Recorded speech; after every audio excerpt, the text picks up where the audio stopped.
Nous sommes en 1979 à l'aéroport de Roissy. Le personnel enregistre un avion qui avait atterri à 22h45 exactement. Dans l'avion se trouvaient un pilote et un copilote et le nom de leur compagnie aérienne était Air Makana. Les autorités, comme à leur habitude, prennent soin de relever l'identité des deux passagers qui sont de nationalité congolaise. Cependant, quelque chose cloche.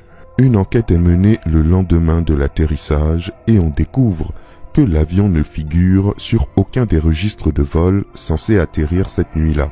De plus, à la connaissance des autorités aéroportuaires, aucune compagnie aérienne connue ne porte le nom de Air Makana.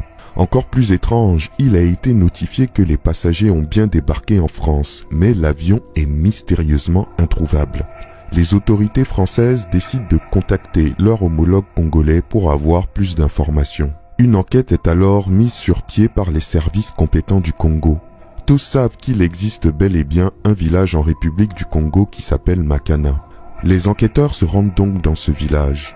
Connaissant l'identité des deux supposés pilotes, ils demandèrent des renseignements à la population qui très vite leur indiquèrent la maison de l'un des deux aviateurs. Arrivés devant l'habitation en question, ils sont accueillis par un vieux monsieur, dont la pièce d'identité correspond à celle qui avait été enregistrée à l'aéroport français Roissy-Charles de Gaulle. Les policiers demandent alors au monsieur s'il est bel et bien le pilote d'un avion estampillé Air Makana. Et à leur grande surprise, le monsieur leur répond que oui, il est bel et bien pilote et qu'il va même leur montrer son avion. Le pilote rentre dans la maison et ressort avec un avion en modèle réduit qui tient à peine dans sa main et sur lequel est marqué Air Makana. Un peu surpris, les policiers décident de le ramener au poste pour l'interroger et en profitent aussi pour arrêter le copilote qui se trouvait dans le même village. Les deux individus leur expliquent alors que leur avion n'est pas comme les autres. La journée, il ressemble à un petit modèle d'avion en bois, mais la nuit, grâce à divers traitements mystiques, il se transforme en un gros porteur dont les performances n'ont rien à envier aux avions des Blancs. Il signifie que ce n'est pas la première fois qu'ils sont allés en France de la sorte. C'est pour eux une chose courante et voyagent d'ailleurs dans divers pays du monde. Quant à la raison de leur déplacement le soir en question de 1979, où ils ont été repérés par les autorités françaises, eh bien cette raison fait particulièrement froid dans le dos.